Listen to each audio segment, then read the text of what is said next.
ایک شخص حضرت ابو درداء رضی اللہ تعالی عنہ کی خدمت میں حاضر ہوا اور عرض کیا کہ آپ کا مکان جل گیا۔ فرمایا نہیں جلا۔ دوسرے روایت میں ہے کہ پھر دوسرے شخص نے یہی اطلاع دی تو فرمایا نہیں جلا۔ پھر تیسرے آدمی نے یہی خبر دی۔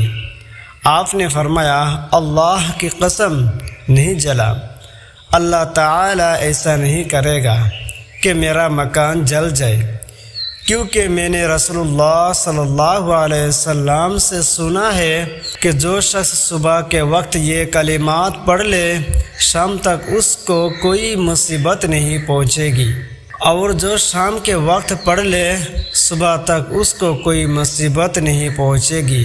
میں نے صبح یہ کلمات پڑھے تھے، اس لیے مجھے یقین تھا کہ میرا مکان نہیں جل سکتا۔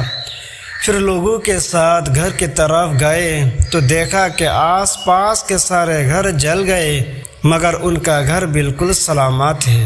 وہ یہ کلمات ہیں: اللہم انت ربی لا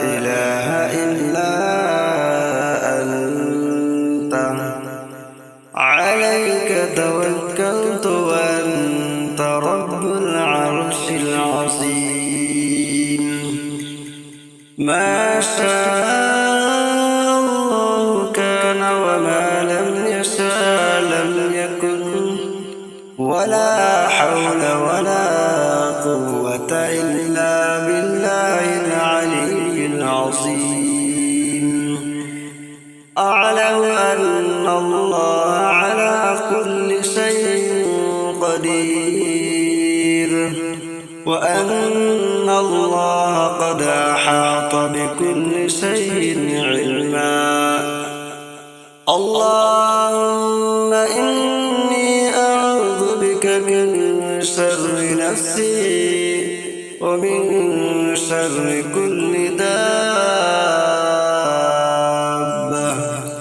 أنت آخذ بناصيتها إن ربي على صراط مستقيم